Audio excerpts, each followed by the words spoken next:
Capítulo 1. Ese año pasaron muchas cosas en este país. Entre otras, Andrés y yo nos casamos. Lo conocí en un café de Los Portales. ¿En qué otra parte iba a ser si en Puebla todo pasaba en Los Portales? Desde los noviazgos hasta los asesinatos, como si no hubiera otro lugar. Entonces, él tenía más de 30 años y yo menos de 15. Estaba con mis hermanas y sus novios cuando lo vimos acercarse. Dijo su nombre y se sentó a conversar entre nosotros. Y de repente me puso una mano en el hombro y me preguntó que si eran unos idiotas. Yo pregunté quiénes. Él me dijo que los poblanos. Y claro que estaba de acuerdo. Para mí, los poblanos eran esos que caminaban y vivían como si tuvieran la ciudad escriturada a su nombre desde hacía siglos. No nosotras, las hijas de un campesino que dejó de ordeñar vacas porque aprendió a hacer quesos. No él, Andrés Asensio, convertido en general gracias a todas las casualidades y todas las astucias, menos la de haber heredado un apellido con escudo. Ese mismo día quiso acompañarnos hasta la casa, y desde entonces empezó a visitarla con frecuencia. A veces traía flores para mí y chicles americanos para ellos. Las flores nunca me emocionaron, pero me sentí importante arreglándolas mientras él fumaba un puro y conversaba con mi padre sobre la laborosidad campesina o los principales jefes de la revolución y los favores que cada uno le debía. Cuando se iba, yo lo acompañaba a la puerta y me dejaba besar un segundo, como si alguien nos espiara. Luego salía corriendo tras mis hermanos. Nos empezaron a llegar rumores.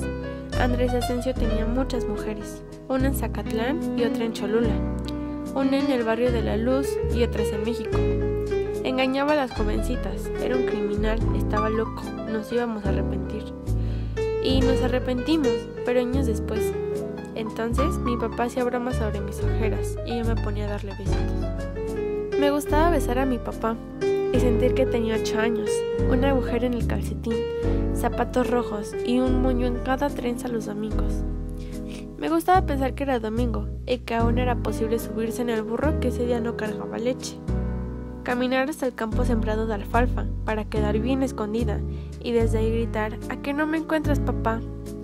Oír sus pasos cerca y su voz preguntando que dónde estaría su niña, hasta fingir que se tropezaba conmigo y tirarse cerca de mí, abrazarme las piernas y reírse mientras decía que ya no me podía ir, que me tenía atrapada un sapo que quiere que le dé muchos besos. Y de veras que me atrapó un sapo. Tenía 15 años y muchas ganas de que me pasaran cosas. Por eso acepté cuando Andrés me propuso que fuera con él unos días a Tecolutla. Yo no conocía el mar. Él me contó que se ponía negro en las noches y transparente al mediodía. Quise ir a verlo. Nada más dejé un recado diciendo: queridos papás, no se preocupen, fui a conocer el mar. Ese día yo me pasé toda la noche despierta, como encendida. Estuve caminando. Al amanecer me fui a dormir con mis cavilaciones. Cuando él sintió entrarme en la cama, nomás estiró un brazo y me lo puso encima y despertamos con los cuerpos trenzados. A veces todavía tengo nostalgia de una boda en la iglesia. Me hubiera gustado desfilar por un pasillo rojo del brazo de mi padre hasta el altar, con el órgano tocando la marcha nupcial y todos mirándome. Yo no tuve una boda así. Me hubiera gustado a mis hermanas de damas color de rosa, bobas y sentimentales, con los cuerpos forrados de organza y encaje, mi papá de negro y mi madre de largo. Me hubiera gustado un vestido con las mangas amplias y el cuello alto, con la cola extendida por todos los escalopes hasta el altar. Yo me hubiera casado en catedral para que el pasillo fuera aún más largo, pero no me casé. Andrés me convenció de que todo eso eran puras idioteces y de que él no podía arruinar su carrera política. Había participado en la guerra anticristera de Jiménez, le debía lealtad al jefe máximo, ni de chiste se iba a casar por la iglesia. Por lo civil sí, la ley civil había que respetarla, aunque lo mejor decía hubiera sido mejor un rito de casamiento militar. Un día pasó en la mañana, me preguntó si estaban mis papás. Obvio yo le contesté que sí. ¿En dónde más podrían estar si no metidos en la casa como todos los domingos? Él me dijo que les hablara, porque venían por nosotros. Yo Yo le pregunté que para qué y me dijo que nos íbamos a casar. Cuando entró, cruzó 3 palabras con mi papá y salió con toda la familia detrás. Mi mamá lloraba. Me dio gusto porque imponía algo de rito a la situación. Las mamás siempre lloran cuando se casan sus hijas. Llegamos al registro civil. Allí estaban esperando unos árabes amigos de Andrés, Rodolfo, el compadre del alma, con Sofía su esposa, que me miró con desprecio.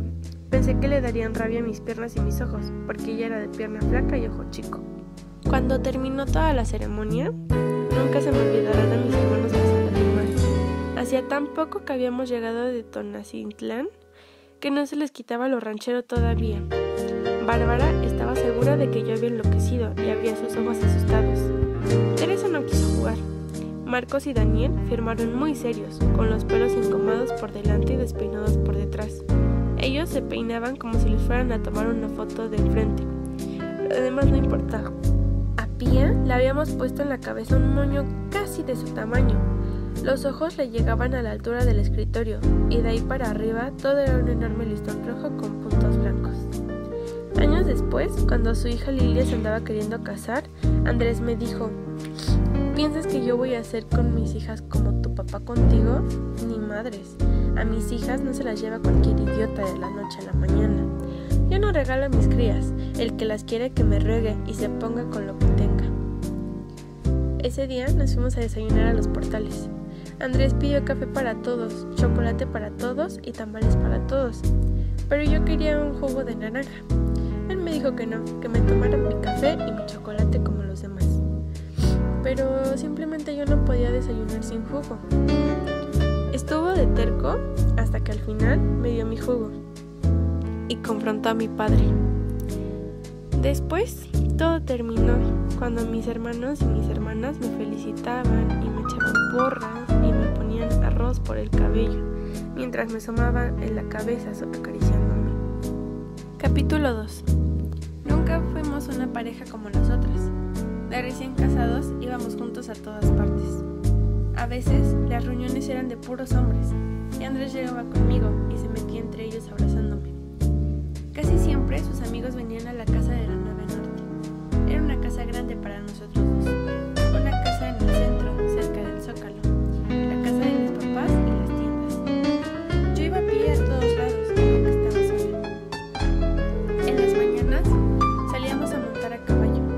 Íbamos en el Ford de Andrés hasta la Plaza del Charro, donde guardaba nuestros caballos. Al día siguiente de la boda, me compré una yegua colorada, a la que llamé Pesadilla. El suyo era un potro llamado Alcapone. Andrés se levantaba con la luz, dando órdenes como si yo fuera su regimiento. No se quedaba acostado ni un minuto después de abrir los ojos. A veces me quedaba tanto tiempo que Andrés volvía del baño en el que se encerraba con el periódico y me empezaba a gritonear. Siempre me decía que contaba hasta 300 y se iba. Iba del camisón a los pantalones como una sonámbula. Me peinaba con las manos, pasaba frente al espejo brotándome la cabeza y me quitaba. Después corría por las escaleras con las botas en la mano, abría la puerta y ahí estaba él, contando 298, 299. Y siempre me volvía a decir que otra vez no me había dado tiempo de ponerme las botas. Yo metía la cabeza por la ventana del Ford, lo besaba y lo despeinaba antes de brincar al suelo y dar vuelta para subirme junto a él. Había que salir de la ciudad para llegar a la Plaza del Charro. Yo estaba el sol tibio, pero el mocito nos traía los caballos. Andrés se montaba de un salto sin que nadie lo ayudara, pero antes me subía en Pesadilla y le acariciaba el cuello. Todo por ahí era campo, así que nos salíamos a correrlo como si fuera nuestro rancho. No se me ocurrió entonces que sería necesario tener todos los ranchos que tuvimos después. Con ese campito me bastaba. Los primeros días yo no sabía que los caballos se imitan y me asustaba cuando Pesadilla salía corriendo como si yo se lo hubiera pedido. No podía sostenerme sin golpear a cada trote. Me salían moretones. En las tardes se los enseñaba a mi general, que se moría de la risa. Yo oía sus instrucciones como las de un dios. Siempre me sorprendía con algo y le daban risa a mis ignorancias. Siempre volvía a la hora de comer. Yo entré a clases de cocina con las hermanas Muñoz y me hice experta en hacer guisos. Batía pasteles a mano como si me cepillara el pelo. Aprendí a hacer mole, chiles en nogada, chalupa, chile atole, pipián, tinga, un montón de cosas. Éramos 2 alumnas en la clase de los martes y jueves a las 10 de la mañana. Yo era la única casada. Cuando José Muñoz terminaba de dictar, Clarita y su hermana ya tenían los ingredientes sobre la mesa y nos repartían el quehacer. Lo hacíamos por parejas. El día del mole me tocó con Pepa Lugarda, que pensaba casarse pronto.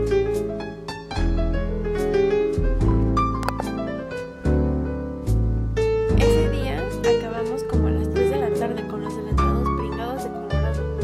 Teníamos mole hasta las pestañas. Cuando llegué a la casa, Andrés estaba esperándome con un hambre de perro callejero. Enseñé el mole, le puse ajonjolí de adorno y nos sentamos a comerlo con tortillas y tragos de cerveza. No hablábamos. De repente, a mitad de un bocado, nos hacíamos un gesto y seguíamos comiendo, cuando él dejó su plato tan limpio que se veían los dibujos azules de la talavera. Dijo que dudaba mucho de que yo lo hubiera hecho, ese guiso. Le dije que lo hicimos entre todas. Él me contestó que seguro toda la familia lo había hecho. Me dio un beso y volví a la calle.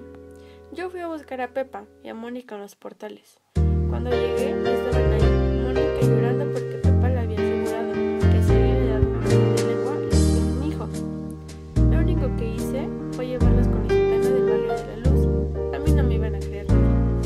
Fuimos con la gitana y ella les explicó. Les las sobó con un huevo y las hizo morder unas ramitas de perejil.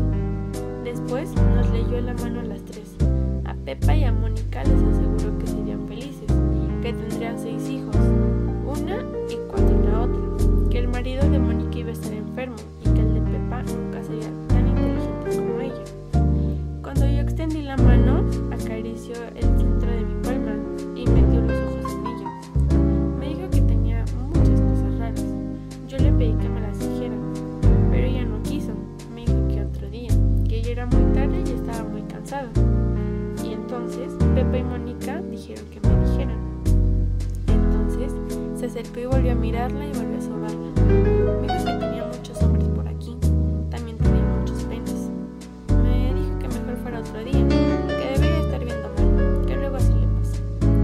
En la noche, acostada junto a mi general, acaricié su panza y pensé, ahorita yo lo quiero, quién sabe después. Él me contestó con un ronquido. Como a la semana, invitamos a un amigo a probar los máganos que hice con las Muñoz. Estábamos tomando el café cuando llegaron unos soldados con una orden de aprehensión en contra de Andrés. Era por homicidio y la firmaba el gobernador. Andrés la leyó sin hacer ningún escándalo y yo me puse a llorar. Le pregunté que por qué te llevaban, a dónde te llevaban, que de seguro no había matado a nadie. Él me dijo que no me preocupara y que volviera un rato. Me sobó la cabeza y se fue. Cuando cerró la puerta, volví a llorar. No se me ocurrió otra cosa que correr a la iglesia de Santiago. Me habían contado la llegada de una nueva virgen, capaz de cualquier milagro. Santiago era una iglesia oscura, con centros en las paredes y un altar dorado y resplandeciente. Ahí, hasta arriba, estaba una virgen con su niña tocándole el corazón con una mano. A las 6 se rezaba el rosario. Me hinqué hasta adelante para que la virgen se viera mejor. Estaba llena la iglesia y temí que mi asunto se perdiera entre la gente. Yo iba contestando los Padres Nuestros, las Aves Marías, las jaculatorias, con un fervor que no tuve ni en el colegio. Por dentro decía, cuídamelo, virgencita, devuélvemelo, virgencita. Después de la letanía aparecieron 2 arbolitos con incensarios. Los llenaron y empezaron a moverlos de atrás para adelante en dirección a la Virgen. Todo se fue llenando de humo plateado. Nuestra Señora del Sagrado Corazón, rogad por nosotros, cantaban todos. Por el pasillo del centro, varias mujeres se arrastraban de rodillas hasta el altar, con los brazos en cruz. Todos lloraban. Pensé que debía estar entre ellas, pero me dio vergüenza. Al día siguiente, los periódicos publicaron su foto tras las rejas. Yo no me atreví a salir de la casa. Estaba segura de que en la clase de cocina nadie me hablaría. tocaba llevar los ingredientes para el relleno de los chiles en nogada y no pude faltar. Llegué a las 10:30 con cara de insomnio y con duraznos, manzanas, plátanos, pasitas, almendras, granadas y jitomates en una canasta. Solo Mónica, Pepa y Lucía Maurer se acercaron. Las demás me veían desde atrás de la mesa. Hubiera querido que dijeran que Andrés era un asesino y que ellas no trataban con su mujer. Pero en Puebla así no eran las cosas. Ninguna me dio la mano, pero ninguna me dijo lo que estaba pasando. Mónica se paró junto a mí con su cuchillo y se puso a picar un plátano despacito, mientras me preguntaba por qué se habían llevado al general y si yo sabía la verdad. Lucía Maurer me puso la mano en el hombro y después comenzó a pelar las manzanas que sacaba de mi canasta. Pepa no podía dejar de morderse las uñas. Entre mordida y mordida regañaba a Mónica por hacerme tantas preguntas. Fui a la casa caminando. Abrí la puerta con la llave gigante que tenía siempre en la bolsa. ¡Andrés!, grité. Nadie me contestó. Puse el plato de chiles en el suelo y seguí gritando. ¡Andrés! ¡Andrés! Nadie contestó. Me senté en cuclillas a llorar sobre la nogada. Estaba de espaldas a la puerta, mirando entre lagrimones los verdes que se habían puesto mis plantas al jardín, cuando el cerrojo tronó exactamente como lo hacía sonar Andrés. Le pregunté que por qué se lo habían llevado y por qué lo devolvieron. Él me contestó que por cabrones y por pendejos.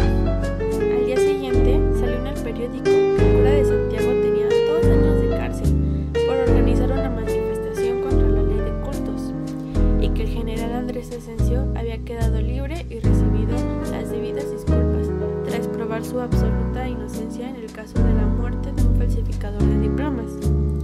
Ya no quise volver a la clase de cocina. Cuando Andrés me preguntó por qué ya no iba, terminé contándole las miradas y los modos que padecía. Capítulo 3. Se me hizo larga la espera. Andrés pasó 4 años entrando y saliendo sin ningún rigor, viéndome a veces como una carga, a veces como algo que se compra y se guarda en un cajón, y a veces como el amor de su vida. Empecé a volverme una mujer que va de las penas a las carcajadas, sin ningún trámite, que siempre está esperando que algo le pase, lo que sea, menos las mañanas iguales. Odiaba la paz, me daba miedo. Muchas veces la tristeza se me juntaba con la sangre del mes, y ni para contárselo al general, porque esas cosas no les importan a los hombres. A mí no me daba vergüenza la sangre, no como mi mamá, que nunca hablaba de eso y que me enseñó a lavar los trapos rojos cuando nadie pudiera verlo. A la sangre, las poblanas les decían Pepe Flores. Mónica me había dicho que era bueno beber anís para quitar ese dolor rojito que agarra las piernas y la cintura. Yo tomaba anís hasta que me salieran chapas y hablaba sola o con quien se pudiera. Un valor extraño me llenaba la boca y todos los reproches que no sabía echarle a mi general los hacía caer sobre el aire. Andrés era jefe de operaciones militares en el estado. Eso quiere decir que dependían de él todos los militares de la zona. Desde entonces conoció a Hayes y a sus demás asociados y protegidos. Hayes era un gringo gritón, dedicado a vender botones y medicinas. Se había conseguido el cargo de cónsul honorario de su país en México y había inventado un secuestro en la época de Carranza. Con el dinero que el gobierno le pagó por autorrescatarse, compró una fábrica de alfileres en la 5 Sur. Era bueno para inventar negocios, le brillaban los ojos planeándolos. Yo al principio no sabía de él, no sabía de nadie.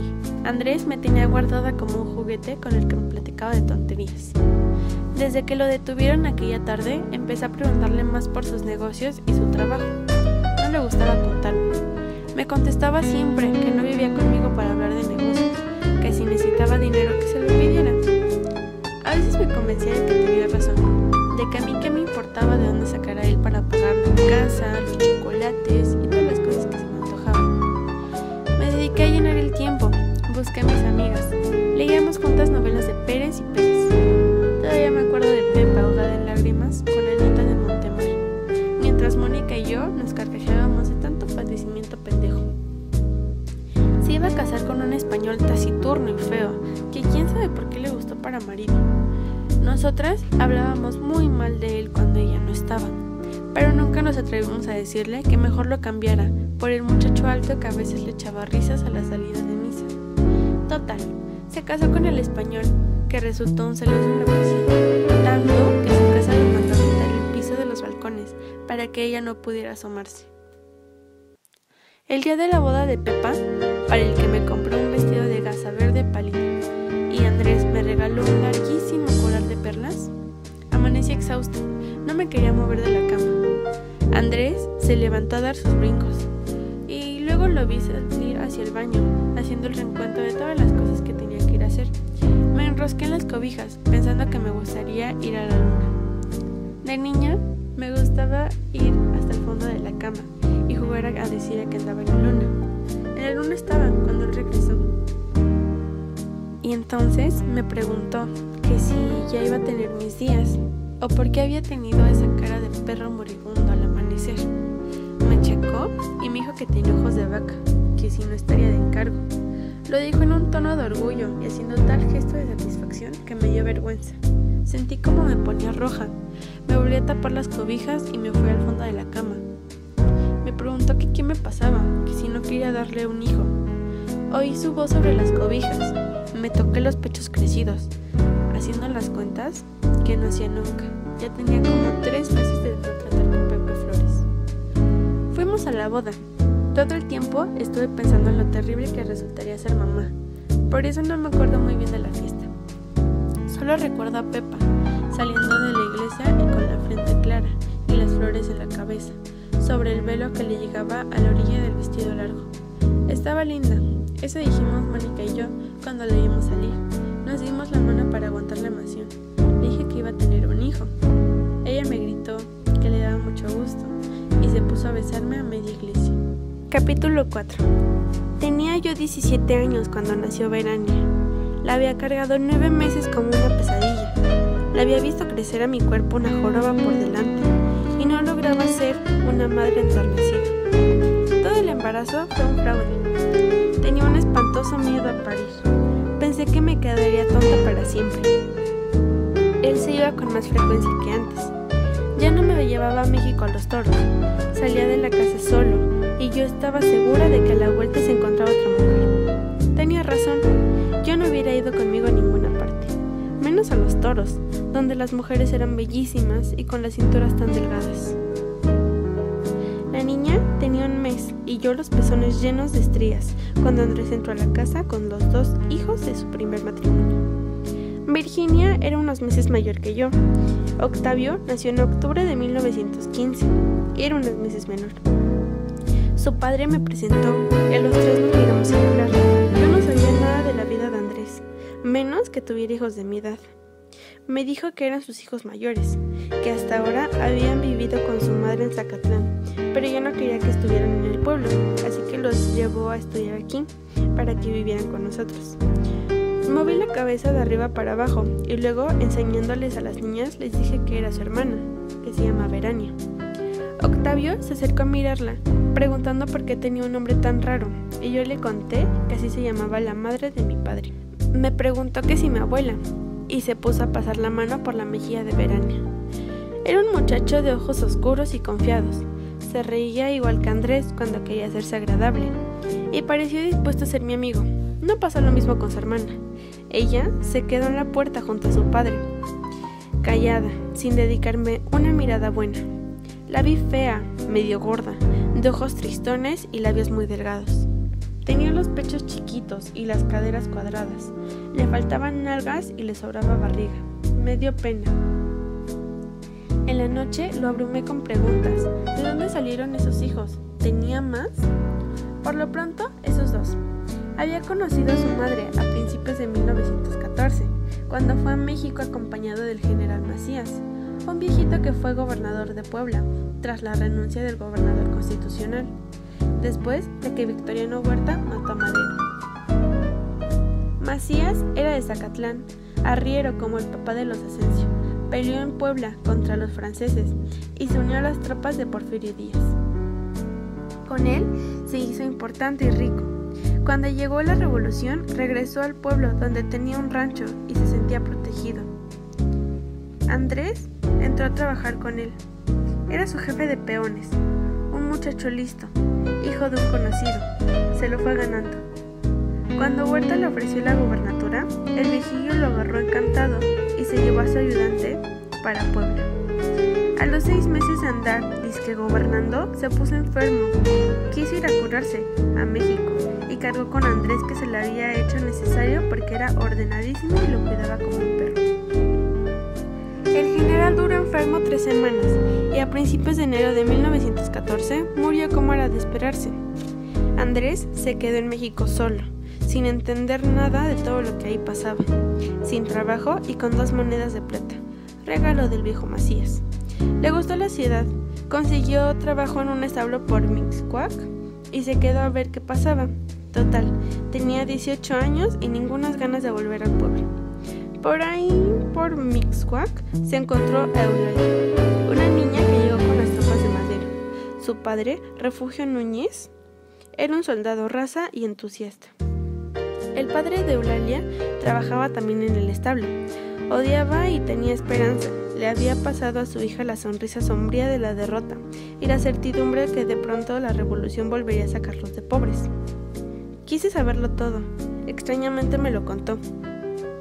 Pasaban el día juntos, desde la madrugada en que se levantaban a ordeñar hasta la tarde que se les hacía noche, tomando café y oyendo a su padre hablar de que Emiliano Zapata había tomado Chilpancingo, de que los revolucionarios del norte se acercaban a Torreón, de que el traidor Huerta había expedido un despacho del general de guerra para don Porfirio y que le habían mandado la condecoración a París.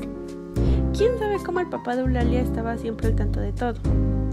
Como todo lo adivinaba, supo también que Eulalia iba a tener un hijo de Andrés, y tras la inevitable pesadumbre se dedicó a mezclar profecías sobre la guerra y el futuro de su nieto.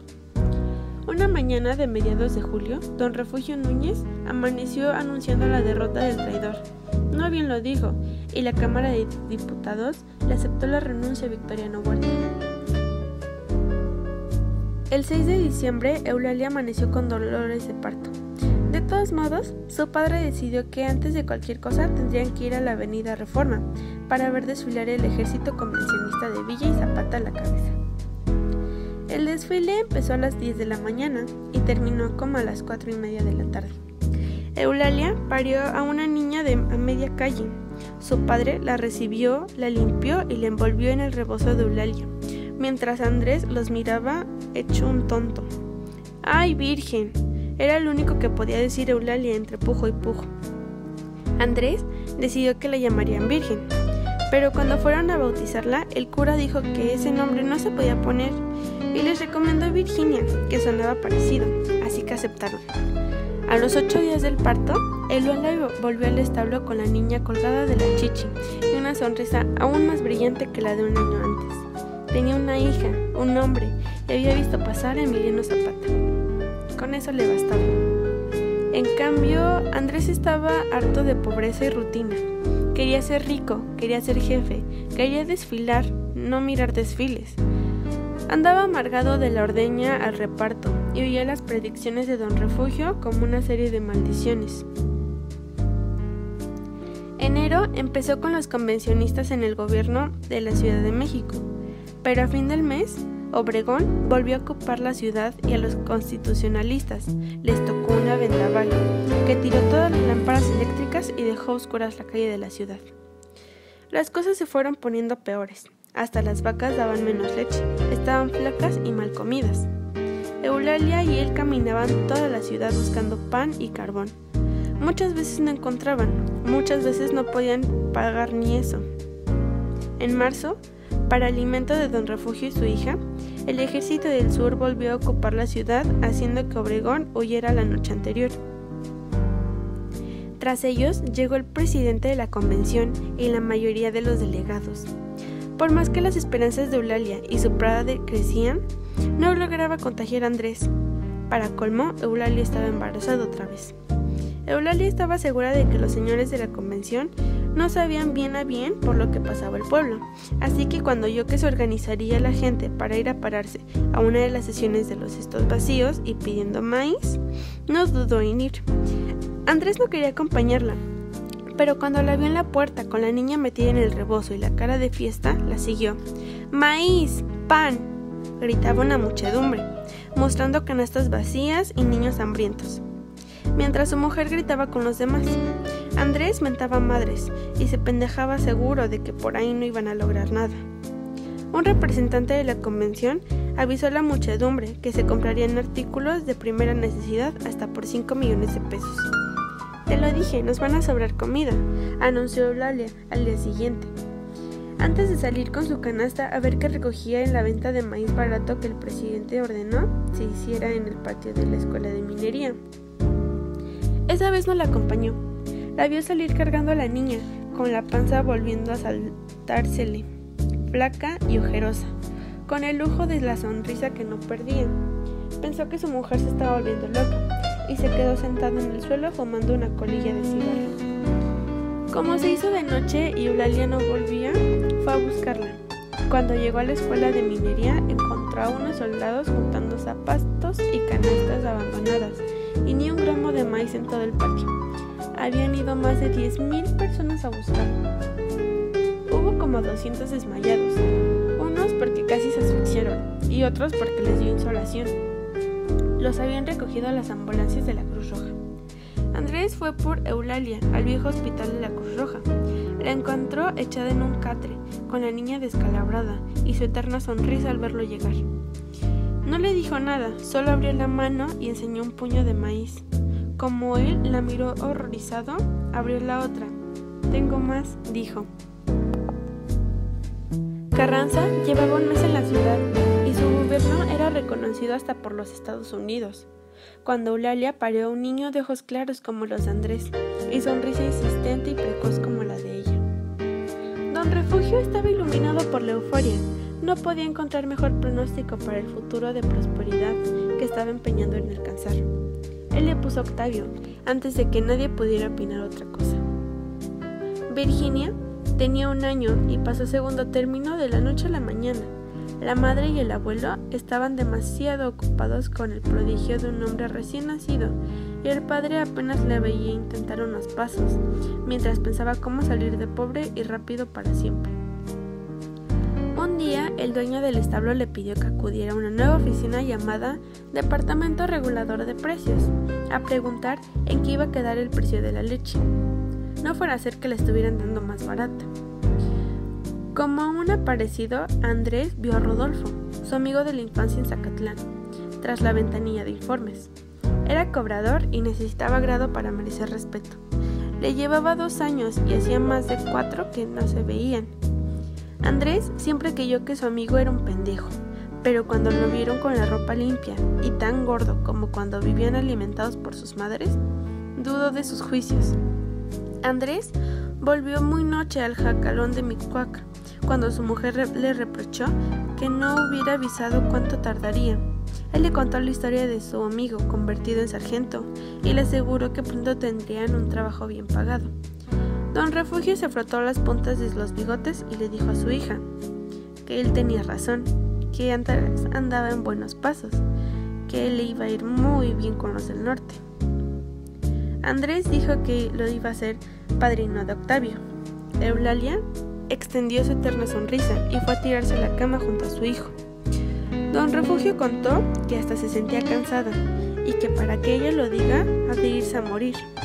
Por desgracia, Don Refugio también acertó en esa predicción. La epidemia de tifo, que hacía meses andaba por la ciudad, entró al jacalón de Mixcoac y se prendió de Eulalia. En 8 días se le fue cerrando la risa, casi no hablaba. Tenía el cuerpo ardiendo y echaba un olor repugnante. Andrés y Don Refugio se sentaron a verla morir, sin hacer nada más que ponerle paños mojados en la frente. Nadie se alivia del tifo. Eulalia lo sabía y no quiso pesarles los últimos días. Se limitó a mirarlos con agradecimiento y a sonreír de vez en cuando. Andrés le dijo que le fuera bien, antes de caer en el último día de fiebre y silencio. Capítulo 5. Catalina creyó la historia que Andrés le había contado de la madre de sus hijos, hasta que obtuvo la gobernatura de Puebla.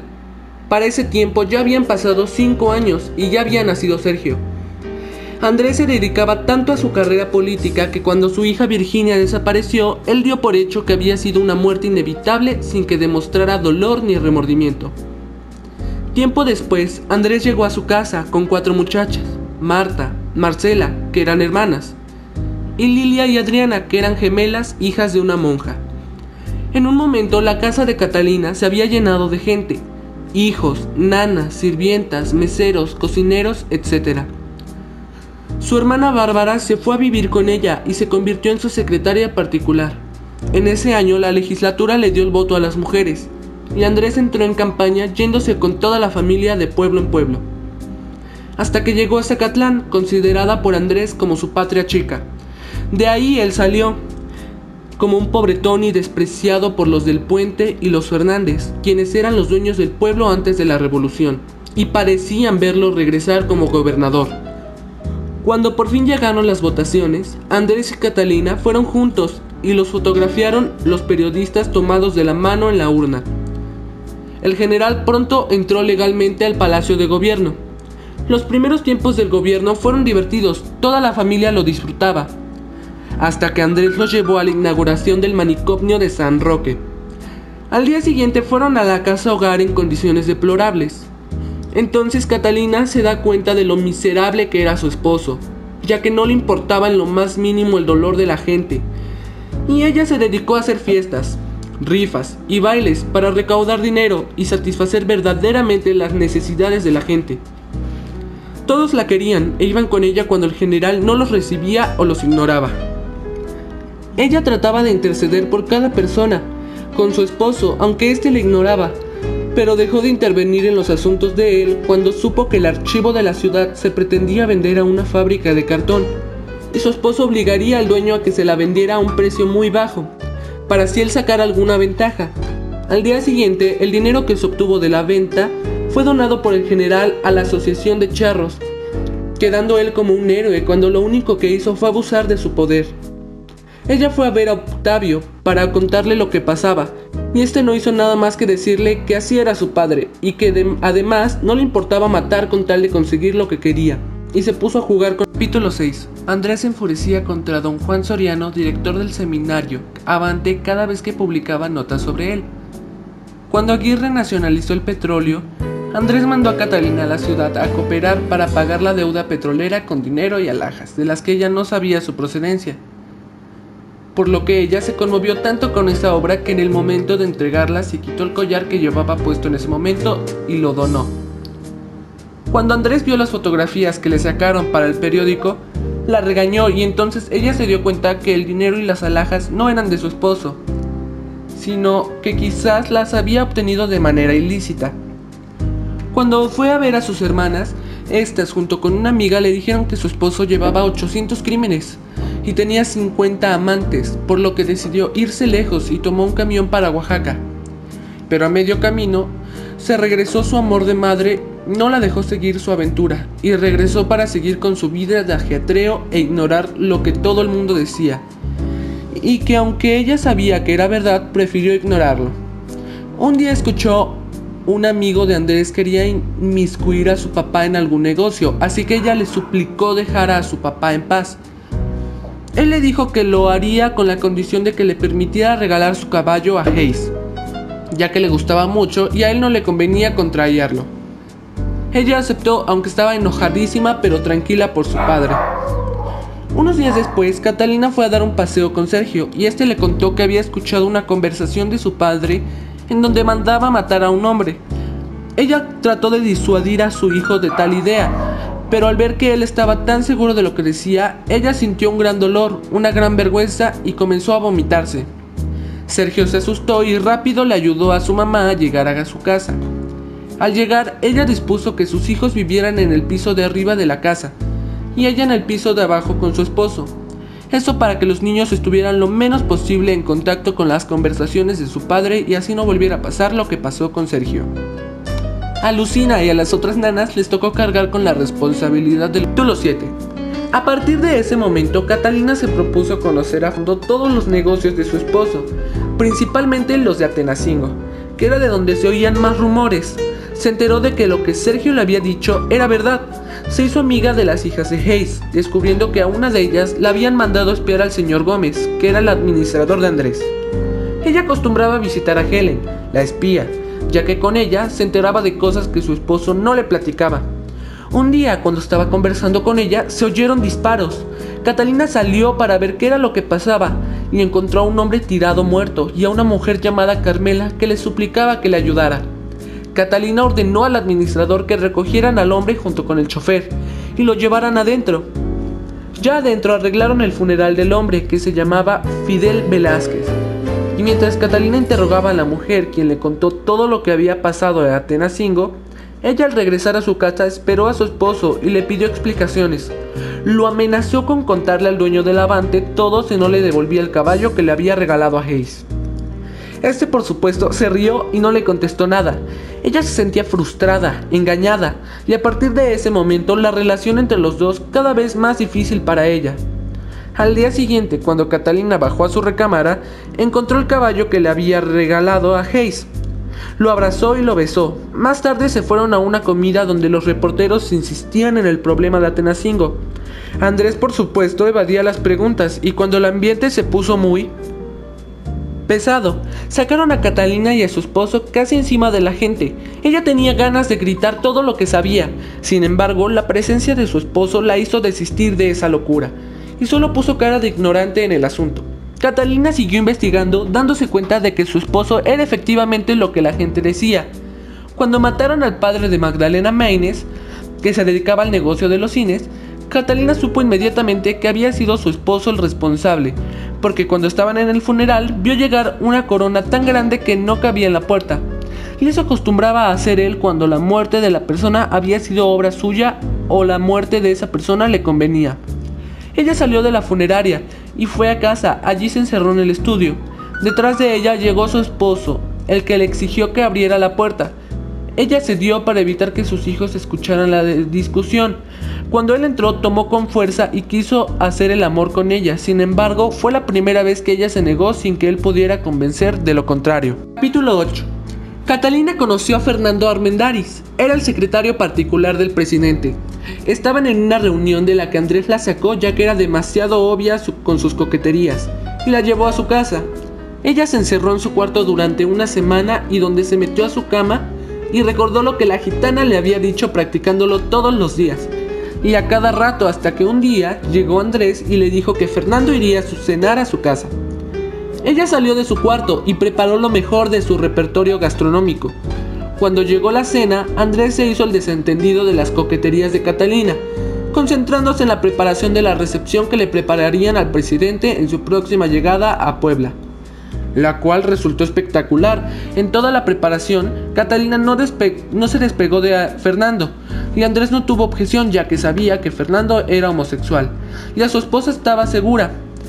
Cuando Catalina se enteró, se sintió decepcionada, pero le tomó gran cariño y por un tiempo fueron buenos amigos, aunque eso no evitaba que ella se sintiera infeliz y siguiera haciendo lo que la gitana le había aconsejado. Cuando fue a visitar a su amiga Pepa, que acababa de abortar y su esposo la tenía encerrada en su casa por sus excesivos celos, Pepa le confesó que el doctor que la había atendido del aborto era su amante. Catalina disfrutó tanto esta noticia como si fuera ella la amante del doctor. Mónica, que acompañaba a Catalina a casi todas partes, soltó una carcajada y disfrutó también. Capítulo 9. Catalina, después de una visita que le hizo a Sofía, la esposa de Rodolfo Campos, era el candidato de Andrés para que asumiera la presidencia en las próximas elecciones. Se fue a un restaurante con su amiga Mónica, quien se dedicó a coquetear con todos los hombres que se le atravesaban mientras Catalina refunfuñaba por la prepotencia de Sofía y de que por qué Andrés la obligaba a hacer esa clase de visitas. En ese momento llegó a su mesa una botella de champán, la cual provenía de la mesa en que se encontraban Mateo Podán y Francisco Valderas, quienes se acercaron a platicar con ellas. Claro que Mónica se fue con uno de ellos y Catalina se fue a su casa. Ellos eran amigos de Andrés. Cuando Mónica llegó a su casa, su esposo ya se había enterado con quién había estado y por poco le da una paliza olvidándose de la parálisis que le tenía casi inmóvil. Y Andrés recibió a Catalina muy agresivo y pidiéndole toda clase de explicaciones. Pero Catalina solo respondía irónicamente y tranquilamente se acostó a dormir. Andrés y Rodolfo se concentraron en la candidatura a la presidencia de Rodolfo. Pasaron por encima de quien se les puso enfrente para lograr su objetivo, incluyendo al director del Avante, quien murió sin que su muerte fuera clara. Andrés nombró a Catalina su representante en la campaña de Rodolfo, así que ella tenía que acompañarlo a todas partes para que Andrés pudiera tener el control total de lo que Rodolfo hacía. Como permanecían largas temporadas en la Ciudad de México, Andrés le compró a Catalina una casa en Las Lomas, en donde sus fieles compañeros eran Octavio y Marcela, los que más que acompañarla escapaban a ese lugar para ver que el amor que sentía floreciera, aunque eso era imposible ya que eran hermanos. Cuando por fin Rodolfo fue candidato oficial a la presidencia, al estar en la celebración del 1 de mayo en el desfile, los dos fueron agredidos a naranjazos, pero ninguno de los dos se movió de su lugar hasta que el desfile terminó. Rodolfo llevó a Catalina a su casa y al poco rato Andrés la llamó para felicitarla por lo que había aguantado, y le dijo que se fuera a Puebla para que recibiera al presidente Aguirre y a su esposa en la última visita en el cargo. Y Catalina, y a pesar de la vergüenza que sentía de ella misma por sentirse cómplice de su marido, al siguiente día ya estaba en Puebla. Capítulo 10. En su estancia en Puebla, Catalina fue al funeral de un doctor que varias veces la había sacado de apuros. Con sus hijos, ella se acercó a Vivi, la viuda, con quien llevaba una buena amistad. Trató de consolarla y le dio un sobre con dinero, ya que su esposo la había dejado con un hijo en la calle. Tiempo después se la volvió a encontrar en el aniversario del periódico, ya que se había convertido en la amante del dueño. Y cuando enviudó a su esposa, en esa fiesta Vivi recibió la humillación más horrible que una mujer puede recibir cuando Odilon, su esposo, perdió el control por el exceso de alcohol, empezó a golpearla y la tomó del cuello, queriéndola matar. Lo más triste es que nadie intervenía, y la única que trataba de ayudarla era Catalina. Por fin Andrés intervino y los separó de Vivi. Odilon hizo como si nada, pasara abrazando a su esposa y ella le siguió la corriente. Catalina no entendía por qué todas las mujeres que ella conocía, tenían que ser humilladas, maltratadas, sin que ellas mismas hicieran nada, incluyéndose ella en la lista. Capítulo 11. Al día siguiente eran las votaciones para elegir al presidente entre Rodolfo y Bravo. Catalina votó por Bravo, ya que en Puebla las mujeres podían votar gracias a Carmen Cerdán. Y aunque ella sabía que ganaría Rodolfo, gracias a la corrupción de su marido, no quiso entregar su voto a los caprichos de su esposo, ya que era una de las pocas cosas que podía hacer libremente. Después de su derrota, Bravo se fue a Venezuela para protegerse de Andrés, ya que todos sabían que si se quedaba en México lo matarían. Al día siguiente, Catalina tuvo que acompañar a Sofía a la recepción que se le había preparado al secretario Bryan en la embajada norteamericana, en donde se armó una trifuca y el mayor Luna murió al aprender a un grupo de terroristas que pretendían matar a Rodolfo y a Aguirre. Catalina al día siguiente se reunió con Mónica y Pepa, en donde las tres disfrutaban criticando a Rodolfo, sin que recordara que al día siguiente era la toma de protesta del nuevo presidente, y cuando recordó salió rápidamente ya que no había comprado ropa para que llevaría. En el camino decidió pasar a ver a su madre, sabiendo que él le diría que era ideal para mañana, y efectivamente su padre le dijo que se vistiera de negro, porque sería un día muy especial. Conversó con su padre por horas, sin que se imaginara que efectivamente sería un día muy especial para ella, ya que a su padre murió al día siguiente, siendo para ella un golpe muy fuerte, tanto que no supo nada de ella durante meses, y cuando se dio cuenta, ya vivía en la Ciudad de México. Capítulo 12. Catalina recorría la casa como sonámbula. Se sentía sola, triste, desprotegida y enferma. Celaba a su esposo como nunca, y cuando éste regresaba de sus constantes viajes, lo recibía mal encarada y disgustada. Por eso se le pasaban peleando cada vez que estaban juntos. Un día, cuando él regresó de un viaje y empezó el pleito, él le dijo que la llevaría a la Unión Nacional de Padres de Familia, para que se ocupe en algo y dejara de pensar en tonterías. Él siguió con sus asuntos, en los que Catalina se dio cuenta que el nuevo dolor de cabeza de Andrés era Cordera, el líder de la CTM. Entonces ella, para hacer enfadar a su esposo, halagaba el trabajo de Cordera y lo guapo que era, logrando el objetivo, que era que su esposo se enojara y se fuera. Al día siguiente, Andrés llevó a Catalina al lugar que le había dicho. Allí la presentó con el licenciado Villarreal y su esposa Maripaz, y ella la llevó a donde había un grupo de señoras que hacían bolsas de alimentos para llevarlos a los presos de Luckenberry, que al verla llegar solo cuchicheaban de ella y su esposo. A Catalina se le hizo larga la estancia en ese lugar. Contaba los minutos que faltaban para que Juan llegara por ella a recogerla. Cuando por fin ese momento llegó, salió apresuradamente y le dijo a Juan que la llevara a la Alameda, en donde le pidió que le enseñara a manejar. Juan en un principio se negó, argumentando que Andrés lo mataría si se enteraba, pero ella la convenció y comenzaron las clases de manejo, terminando hasta muy tarde. Más tarde, cuando ella ya estaba en su casa, llegó Andrés. Ella le contó la tarde tan terrible que había pasado. Él solo soltó una carcajada y le dijo que como recompensa le invitaba a cenar. Catalina se puso muy contenta, ya que hacía tiempo que él no le ponía atención. Así que salió corriendo al carro. Ya en la cena, Andrés propuso a Catalina que a partir de ese momento ella la acompañaría a todas partes. Aceptó sin pensarlo. Capítulo 13. Al día siguiente, cuando llegaron al Palacio Nacional, Andrés le dio dinero a Catalina y le dijo que se fuera de compras mientras él arreglaba unos asuntos que tenía pendientes con Rodolfo, y que en 3 horas regresaba, y cuando regresara iría nuevamente a cenar. Ella aceptó y se fue. En el camino se dio cuenta de que no tenía ganas nada más que de un helado y dar un paseo, así que fue a Bellas Artes. Ahí escuchó una música que provenía de la sala de teatro. Su curiosidad la llevó hasta allá, y al entrar vio a un hombre dirigiendo una orquesta. Quedó muy impresionada. Sin querer hizo ruido, y el director se enojó y le preguntó quién la había dejado entrar. Ella inventó que era una periodista y que le quería hacer una entrevista. Sin embargo, cuando el director terminó su trabajo y fue a buscarla, ella ya no estaba ahí. Se había salido sin que éste se diera cuenta, para encontrarse con Andrés. Ella le contó lo que había escuchado, y él le contestó que era Carlos Vives, quien había convencido a Rodolfo de que el país necesitaba una orquesta. Ya en la cena, de pronto llegó Carlos Vives a sentarse con ellos. Catalina no sabía dónde meterse cuando él le contó a Andrés la mentira que le había dicho. Los dos soltaron una carcajada y Catalina pidió que un coñac, el que se bebió de un solo trago. Andrés y Carlos eran amigos desde hace muchos años. Carlos le coqueteaba a Catalina, pero aunque a esta le gustaba, trataba de disimular. Capítulo 14. Unos días después, Andrés instaló su oficina en su casa. Llevaba a Catalina a todas partes a donde él iba. Hacían el amor todas las mañanas. Él le daba las mejores atenciones. Se fijaba demasiado en su cuerpo, en su cabello, sus pies, y la halagaba a cada momento.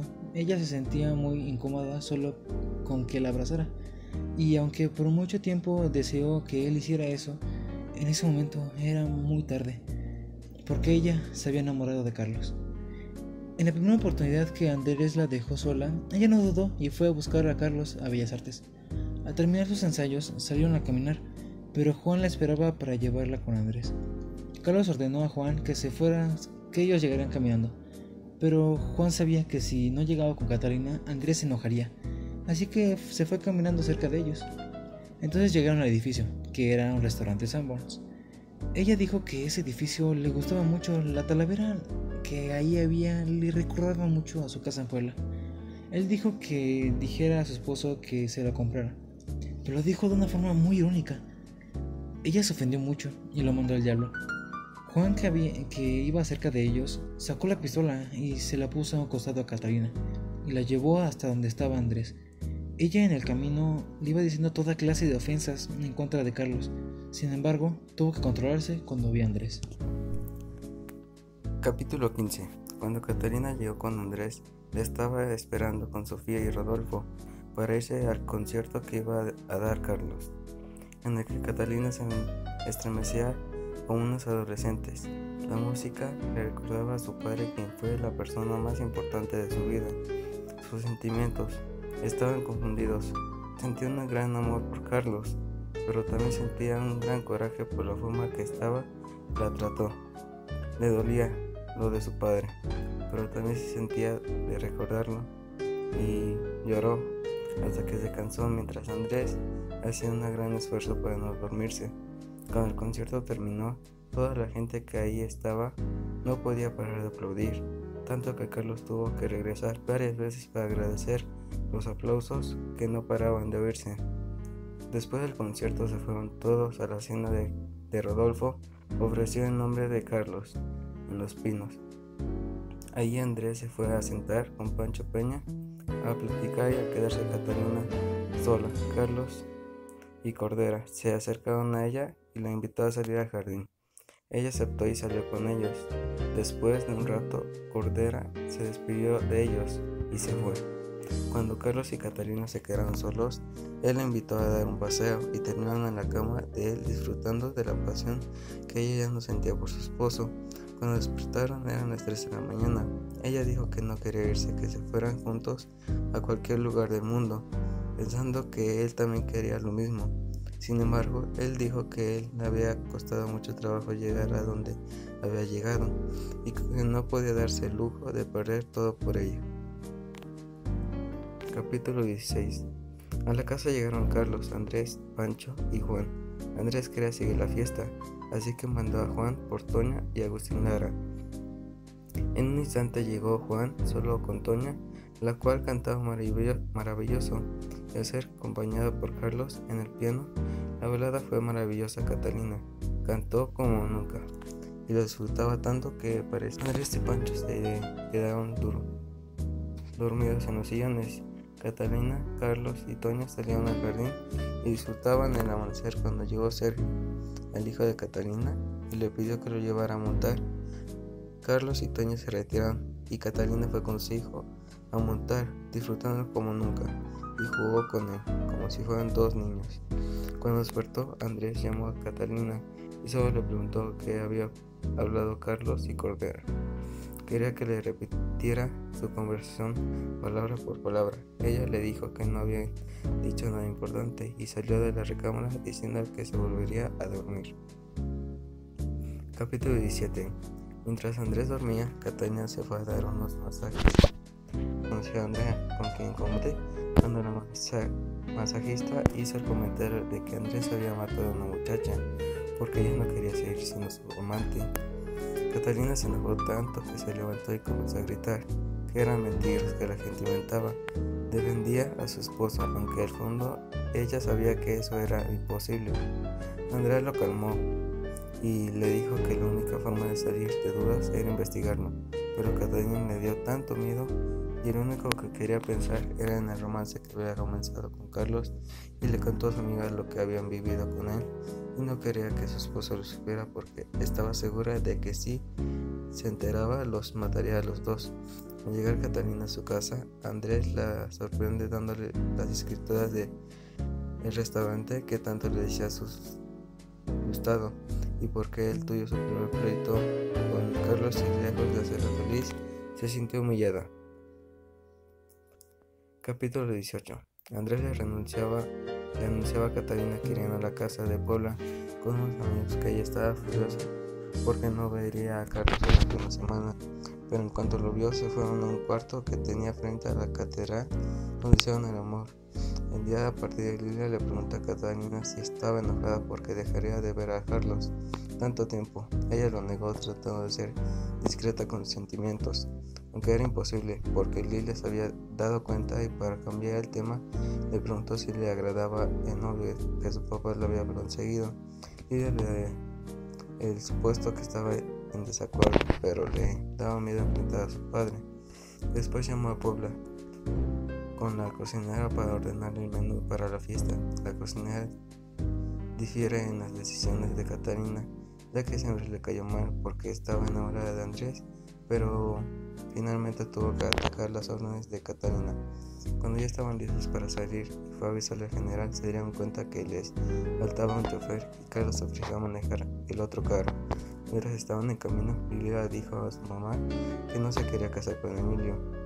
Catalina le contestó que lo mandaría a volar y ella se encargaba de apaciguar al general, pero ella no hizo caso. Todos los días que estuvieron en Puebla, Catalina durmió con Carlos poniendo el pretexto de el resfriado de Sergio.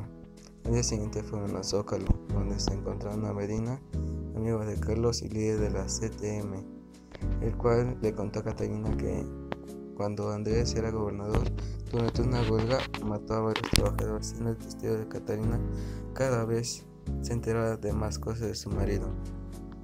Pero en este momento no escuchaba nada de lo que decían, ya que lo único que le importaba era su romance con Carlos.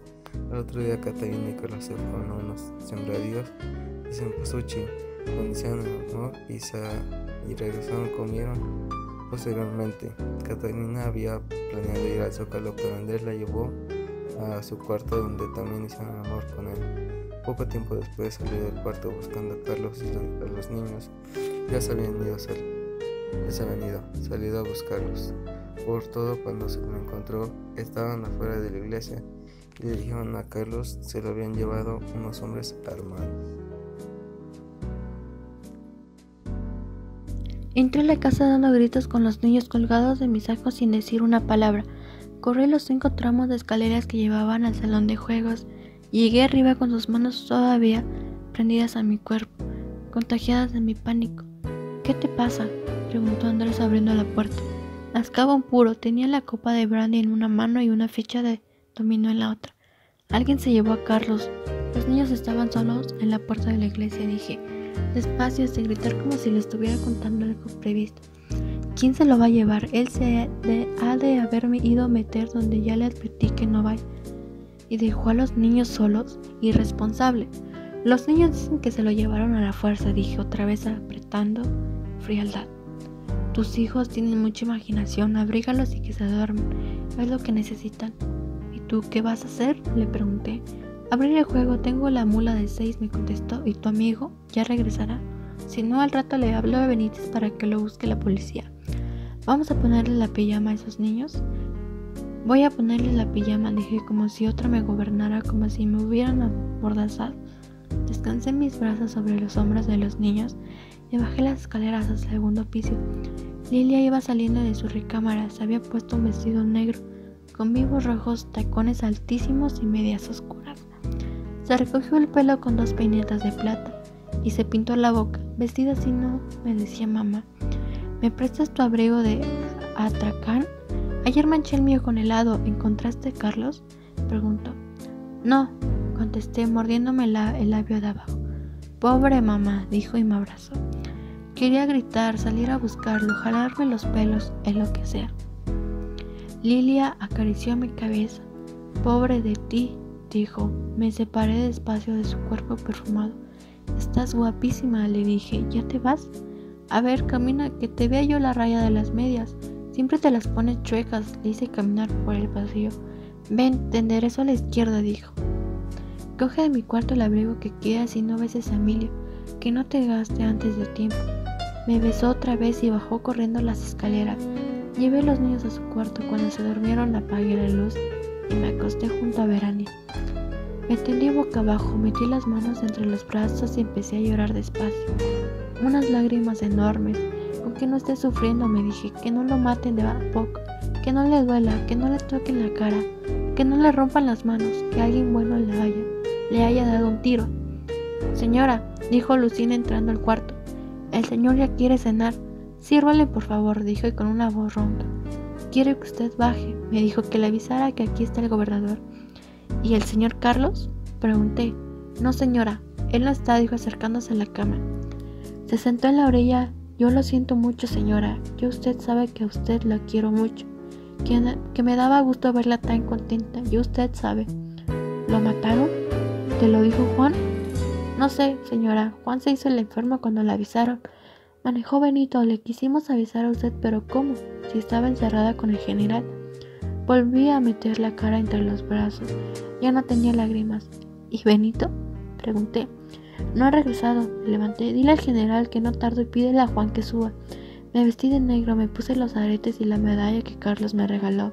Eran italianas, la medalla tenía una flor azul y decía mamá de un lado y 13 de febrero del otro. Entré al comedor cuando Andrés distribuía los lugares. A sus pies, señora, dijo Benítez. No se lo merece el gobernador, llega tarde, dijo Andrés. Lo siento, me quedé dormida con los niños, dije. Había más gente de la esperada. ¿Conoces al procurador de justicia del estado?, preguntó Andrés. Claro, gusto de verlo por aquí, dije sin extender la mano. ¿Y el jefe de la policía? Mucho gusto, dije para joder con que no lo conocía. El señor gobernador nos hizo el favor de venir con ellos cuando le avisé de la desaparición de nuestro amigo Carlos Vives, dijo Andrés. ¿No sería mejor que estuvieran buscándolo?, pregunté. Querían tener más datos sobre el asunto, dijo el diputado Puente. ¿Que sus niños se quedaron solos en media calle?, me preguntó Susi Díaz de Puente. Yo creo que a don Carlos lo secuestró una pretendiente. Ojalá, contesté. Señoras, este es serio, dijo Andrés. Carlos era amigo de Medina y Medina murió hoy en la mañana. Ya saben ustedes cómo estuvo lo de Medina, gobernador. Más o menos, parece que lo mataron sus gentes. Hay muchos radicales dentro de la CTM y Medina había convencido a sus bases de que lo conveniente era pasarse todos a la Crom. Algún loco se vengó de esta cordura que ellas consideraron traición. No creo que Medina haya querido pasarse a la Crom, dije. ¿Por qué no has de creerlo?, preguntó Andrés. Porque conocía a Medina. Carlos lo quería bien, pues ojalá no lo haya querido tanto como para meterse a defenderlo, dijo Andrés. Siempre he sido un irresponsable. Todavía hoy en la comida le pedí que se dedicara a la música y dejara de correr riesgos. Pero es un provocador. A mí me parece un buen tipo, dijo el procurador, y un excelente músico. Esperemos que no le haya pasado nada, expresó el jefe de la policía, que era un tipo horrendo. Subjefe cuando Andrés fue gobernador. Le decían el queso del puerco porque tenía mal del pinto. Lo que hubiera pasado lo sabía todo. Llegó la cena. Andrés dio en elogiar mis habilidades como ama de casa. La conversación se fue para quién sabe dónde. Lucina servía la mesa. ¿Más frijoles, señora?, dijo parándose junto a mí, y después bajito. Ese Juan que lo tienen en la casa de la 90. Gracias, unos poquitos, le contesté. De veras, qué rico todo, señora, dijo Benítez. Gracias, gobernador, dije levantando la cara y mirándolo.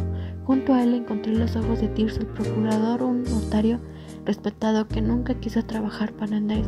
Me extrañaba que hubiera querido con Benítez. Era un hombre raro. Cuando me miraba yo tenía la sensación de interesarle. Está usted preocupada, ¿verdad? Estimo a Carlos, contesté. Le prometo que haré lo posible por dar con él, dijo. Se lo agradezco desde ahora, le dije, y a todos. ¿Tomamos el café en la sala? Vamos pues, dijo mi marido, levantándose. Tras él se levantaron todos como monos de imitación. Caminamos hasta la sala y busqué acercándome a Tirso Santi. Usted confía en su gobernador, ¿verdad? Por supuesto, señora, me contestó. Sonreí como si habláramos del tiempo. Tienen a Carlos en la casa de las 90, sálvelo, dije. ¿De qué habla usted? La casa de las 90 es una cárcel para enemigos políticos. Existe desde que mi marido era gobernador y no ha desaparecido. Ahí está Carlos. ¿Cómo lo supo?, preguntó. ¿Qué más da? ¿Va usted a ir?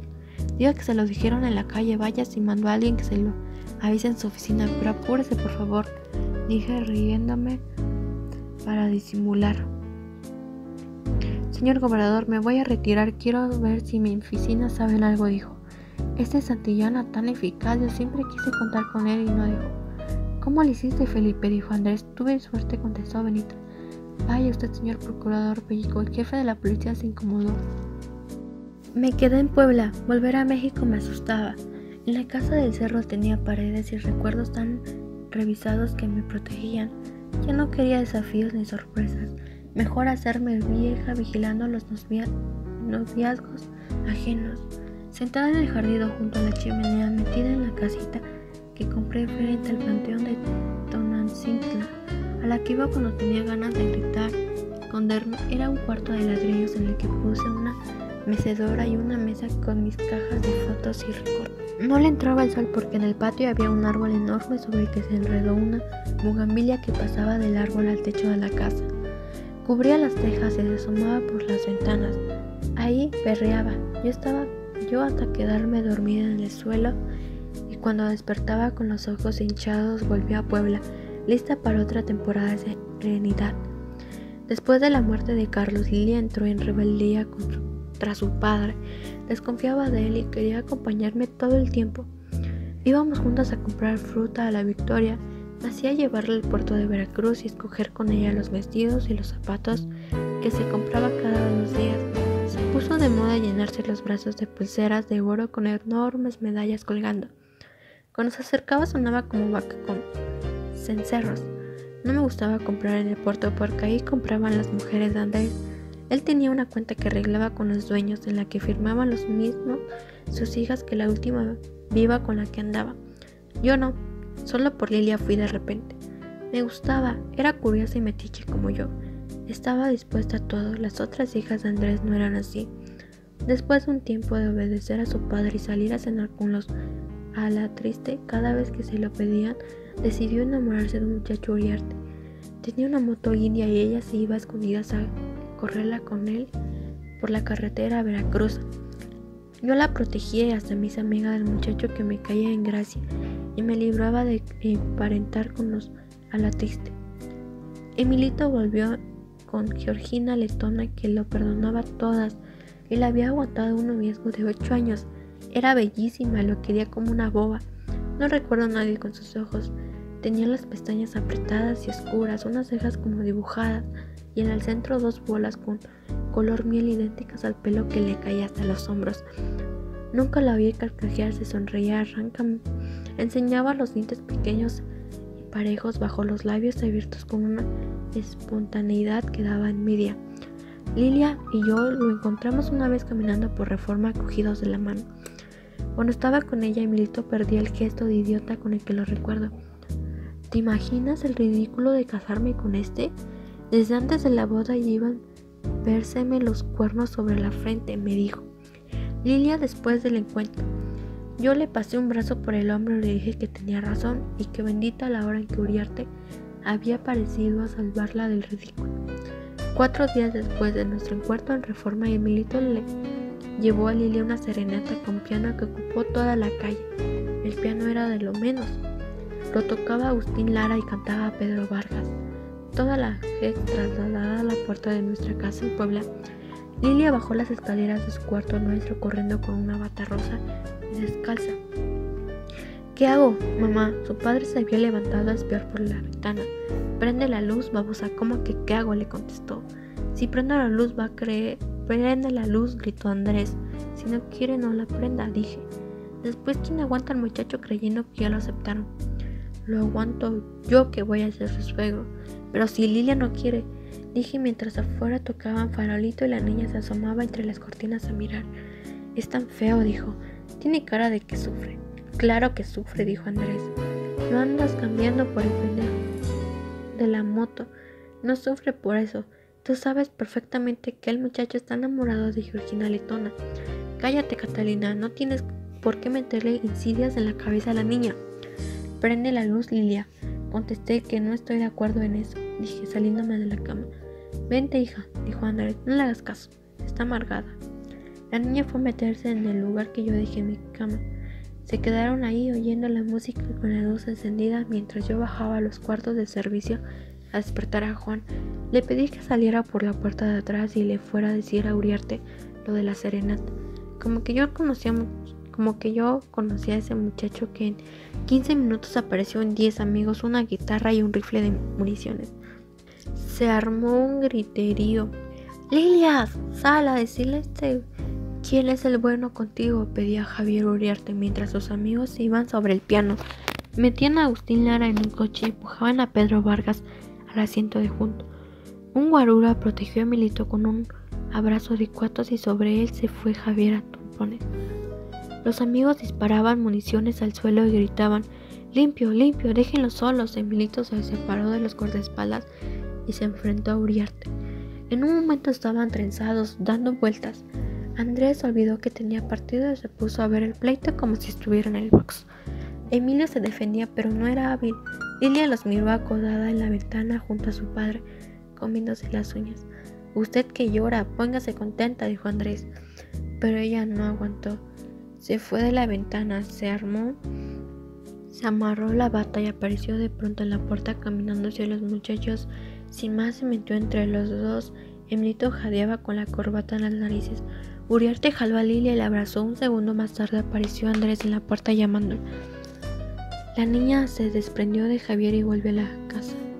Pasó junto a su padre y subió hasta el corredor desde que yo lo miraba. Lo va a matar, dijo sin oídos como tú a Carlos. Lo va a matar. Fuimos abrazadas de la cintura al cuarto en que dormía. Ahí estaban sus hermanas y los niños mirando por la ventana. Al año se casaron en el rancho de Atlixco.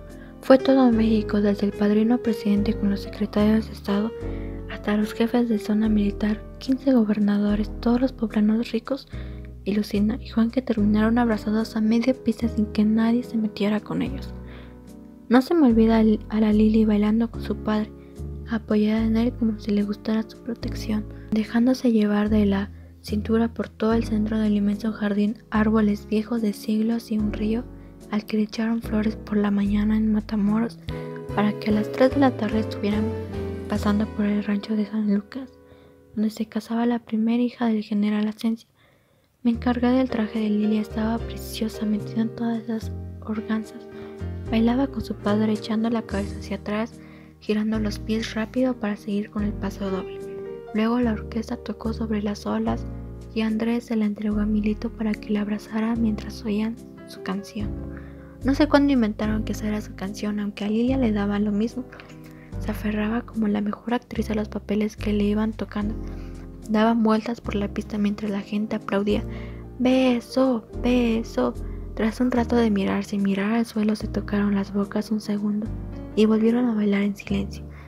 Andrés regresó a sentarse en la mesa que compartíamos con los consuegros, pidió coñac, sacó un puro y empezó a echar humo. Mi querido consuegro, dijo, ¿estamos en lo de las estaciones de radio? ¿Cómo no vamos a estar, consuegro?, le contestó don Emilio estirando la risa. Qué bonito ha sido todo, Catalina, la felicito, dijo mi consuegra. Es usted muy amable, doña Concha, contesté, descubriendo la cara de un tipo guapísimo sentada en la mesa de la Bibi y el general Gómez Soto. Para nada, dijo doña Concha, meterse en todo este trabajo por una niña que no es suya. ¿Quién es la mamá de Lili? Hasta donde a mí me importa, yo soy su mamá, doña Concha, dije. Bibi notó que miraba hacia su mesa con curiosidad y se acercó a salvarme de la consuegra. Fui con ellas al tipo elegantísimo como Clark Cowley, que se levantó y extendió la mano. Quijano, para servirle, dijo. Gracias, contesté. ¿No conocías a Quijano, Catalina? Preguntó el general Gómez Soto. Es poblano y se ha vuelto famoso como director de cine.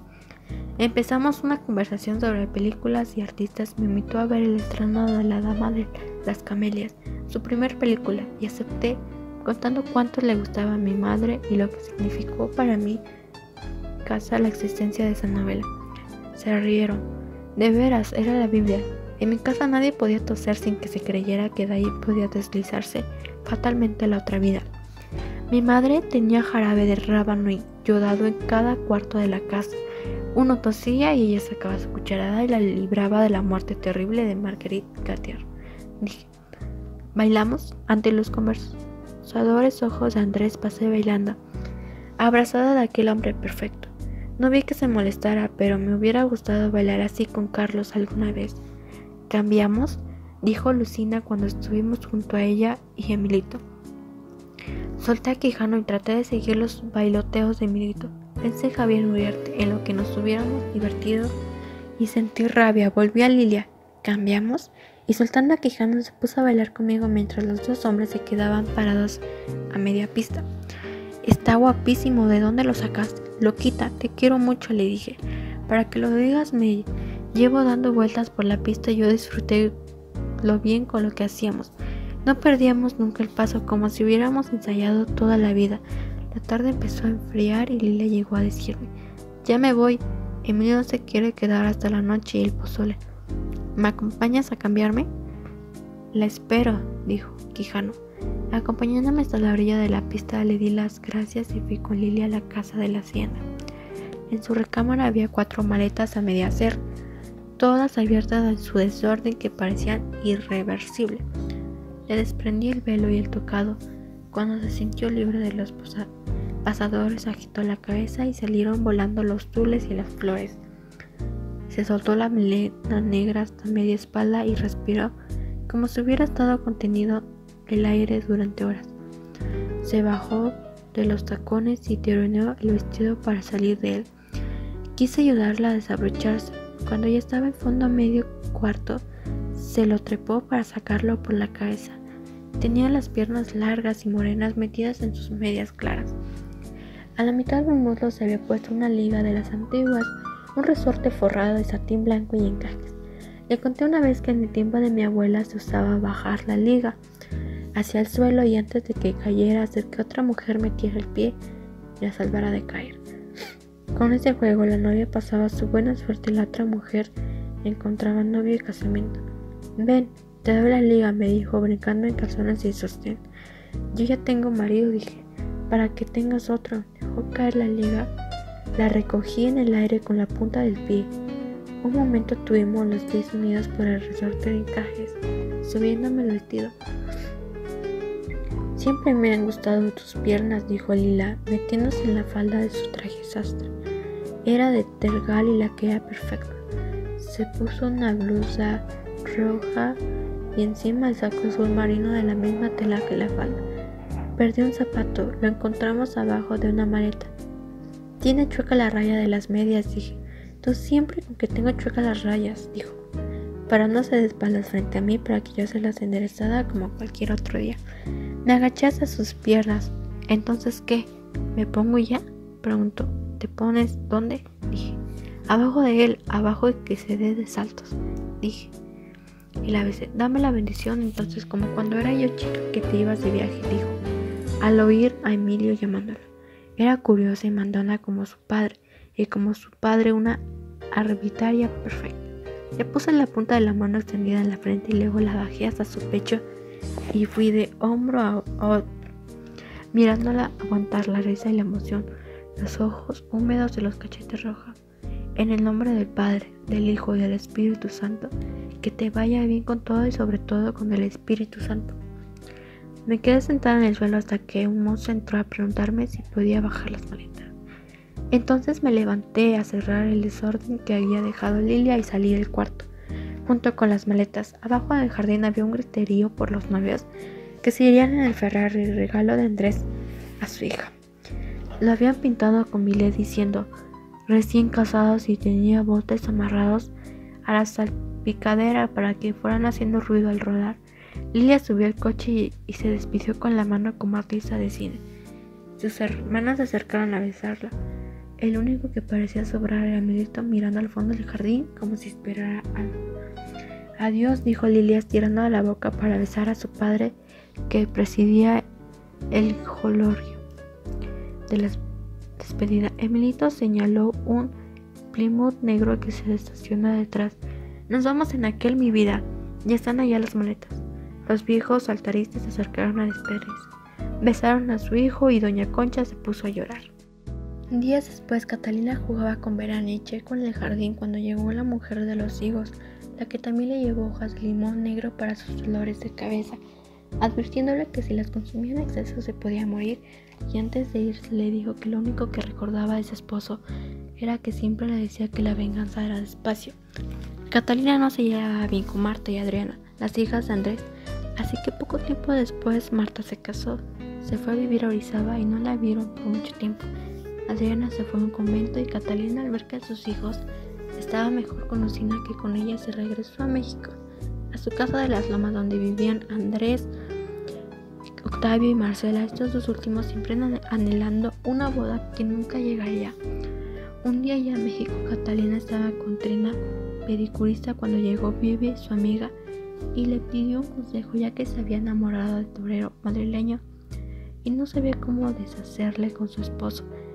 Trina les cuenta que Sofía engañó a Rodolfo con el chofer. Vivi y Catalina se sorprendieron mucho, ya que era una mujer muy santurrona y las tres divertían pensando en la cara de Rodolfo cuando se enteró. Cuando Trina termina su trabajo y se fue, Catalina y Vivi entraron al estudio a escribir una carta para el esposo de Vivi, en donde le contara todo para evitar enfrentarse a él. Antes de empezar, Vivi le contó a Catalina que había seguido a su esposo hasta un burdel en donde había podido entrar gracias a la amistad que tenía con una amiga de la dueña. Allí descubrió que su esposo la engañaba y hacían fiestas con otros. Después Vivi se fue con su carta y Catalina no la vio durante 3 días y al cuarto llegó como la señora de Comesoto. Nuevamente le contó a Catalina que el día siguiente de que le había entregado la carta a su esposo, ella había visto a su amante, al que le propuso que se fueran juntos, y con el más grande descaro le dijo que no podían hacer eso, porque si ella dejaba a su esposo la carrera de él estaría acabada, que además de donde sacarían dinero para sus diversiones y lujos. En ese momento ella se dio cuenta que se había equivocado y se arrepintió de haberle dado la carta a su esposo. Cuando llegó a su casa se la pasó llorando. tremendo por la reacción de su esposa cuando llegara. Sin embargo, cuando el marido llegó no dijo nada a Bibi. La trató como si nada hubiera pasado, y al día siguiente, cuando ella despertó, encontró la carta en su tocador como si nadie la hubiera abierto. A ella le intrigó eso y fue a buscar al secretario particular de su esposo para ver si él había comentado algo. Y cuando le vio tan mala cara, le preguntó qué le pasaba, y este le dijo que su jefe lo había mandado a Europa a comprar unos sobres de emergencia y que estaban muy cansados. Ella ya no tuvo que preguntarle nada, había entendido lo que su esposo había hecho. Eso le hizo sentirse mejor. Regresó con su esposo y se olvidó del torero. Cuando terminó de narrar su historia, le dijo a Catalina que Quijano le había mandado una invitación para el estreno de su nueva película. Esta aceptó de inmediato y a partir de ese día se hizo el amante de Quijano. Ya se iba poniendo viejo. Un día le dolía un pie y al otro una rodilla. Bebía sin tregua brandy en la tarde a la noche y té de limón negro durante toda la mañana. Me hubiera dado piedad si el jardín y el cuarto del lecho no revivieran insistentemente a Carlos. Lidia me visitaba todos los días, me contaba los últimos chismes y me hacía reír. Ella estaba conmigo la tarde que Andrés llegó a la casa sintiéndose muy mal. Volvía de Tehuacán, donde le habían hecho un homenaje. Ya regresó, va a llamarme para que lo escuche hacer el recuento de sus glorias. Terminó de leerme un papel y me dijo: no me equivoqué contigo, eres lista como tú sola. Antes de irse pidió su té y me invitó una taza. Lo viví despacio, esperando que llegara de a poco la extraña euforia que producía. Matilde nos vio beberlo y le dijo a Andrés: usted va a perdonar que yo me meta, general, pero estoy tomando muy seguido esas hierbas y seguido hacen daño. ¿Qué daño ni qué nada? Si no fuera por ellas ya me hubiera muerto. Son lo único que me quita el cansancio. Pero a la larga perjudican.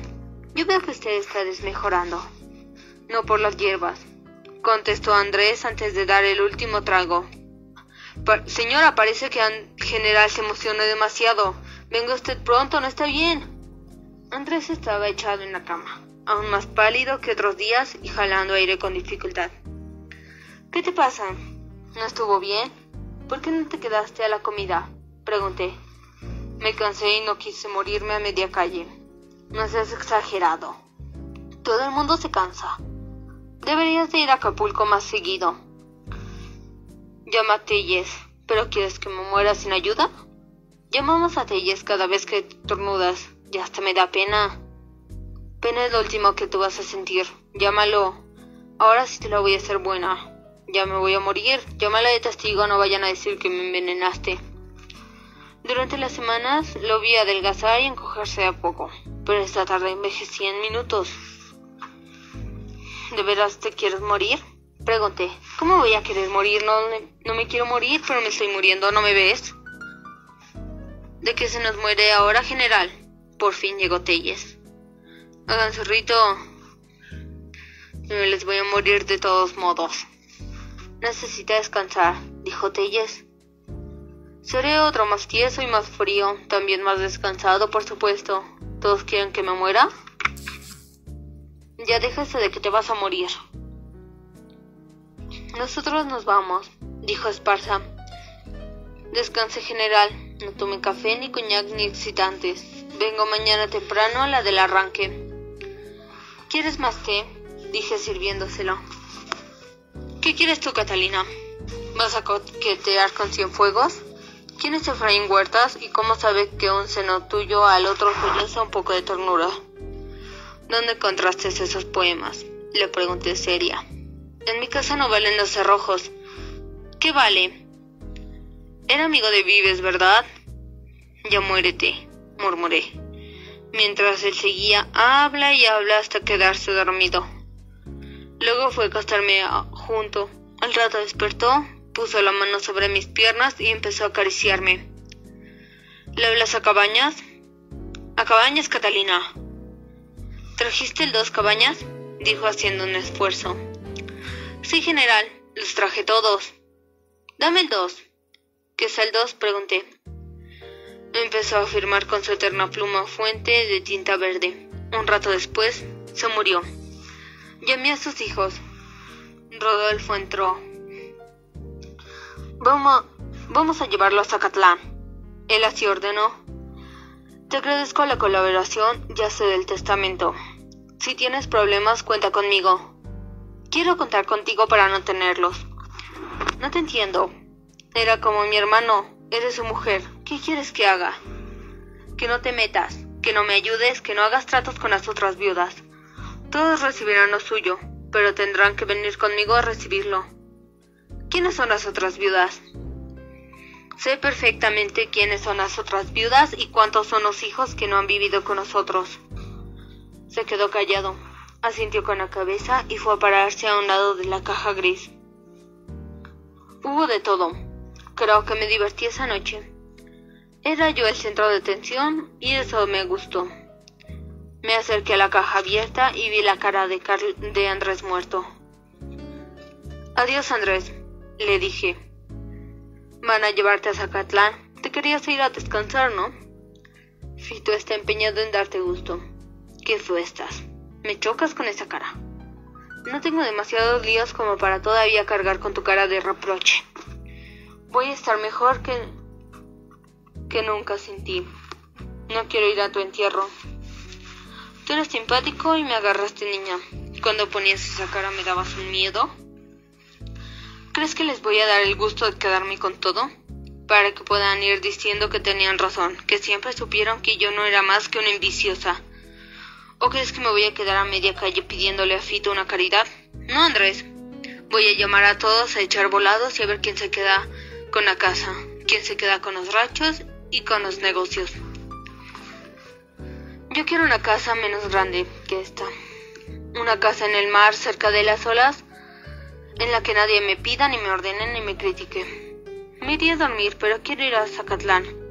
Detesto ese lugar tan mojado, tan lleno de recovejos. Pero quiero ir a ver la gente parada en las puertas de sus casas, esperando que pasemos contigo muerto por fin. Pondrán cara de pena a tus empleados, pero en el fondo estarán felices y beberán toda la noche el licor de fruta y se reirán de nuestra suerte. Hubo 20 discursos. Verania y Sergio estuvieron parados junto a mí todo el tiempo, como si hubiéramos ensayado la película de la familia unida por la pena. Verania hasta me dejó abrazarla. Checo me apretaba la mano como un novio. Yo quise recordar la cara de Andrés. No pude. Quise sentir la pena de no irlo a ver nunca más. No pude. Me sentí libre. Tuve miedo. Pensé en Carlos, en que fue a su entierro con las lágrimas guardadas a la fuerza. A él podía recordarlo, exacta su sonrisa y sus manos agarradas de golpe. Entonces, como era correcto en una viuda, lloré más que mis hijos. Empecé a llover, así era Zacatlán, siempre llovía. Pero a mí ya no me importó. Que lloviera en ese pueblo era mi última visita. Lo pensé llorando todavía, y pensándolo, dejé de llorar. ¿Cuántas cosas ya no tendría que hacer? ¿Cuántas cosas haría? Pensé bajo la lluvia a carcajadas, sentada en el suelo jugando con la tierra húmeda que rodeaba la tumba de Andrés. Divertida con mi fruto, era casi feliz.